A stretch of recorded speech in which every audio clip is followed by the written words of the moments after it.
आपण पाहताय the Vidarbha news, विदर्भाचा बुलंद आवाज।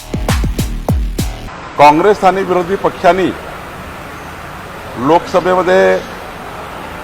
नारी शक्ती वंदन अधिनियम विधेयकाला प्रचंड विरोध करून नारी शक्ती विधेयक अधिनियमाच्या विरुद्ध मतदान करून काँग्रेसचं महिला विरोधी जे धोरण आहे, काँग्रेसने कधी आमच्या बहिणींना महिलांना सन्मान दिला नाही, हे आज त्यांच्या कर्तृत्वावरून दिसलं।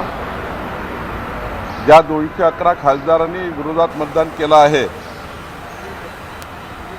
या खासदारांना त्यांच्या मतदारसंघामध्ये आणि एकूणच देशामध्ये 545 सीटवर देशामध्ये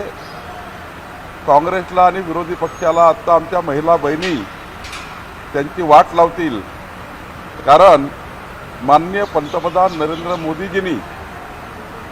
केंद्र सरकारने 33% आरक्षण महिलांना देऊन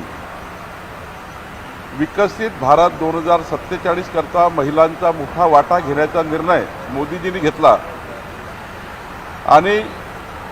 या ऐतिहासिक निर्णयाला विधेयकाला विरोध करून काँग्रेसने जे 1996 मध्ये केलं, देवेगौडा सरकार असताना,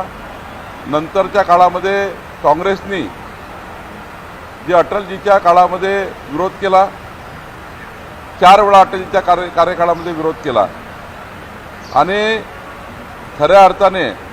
आमच्या 70 कोटी महिला बहिणींना जे राजकीय प्रतिनिधित्व लोकसभेत आणि विधानसभेत मिळणार होतं,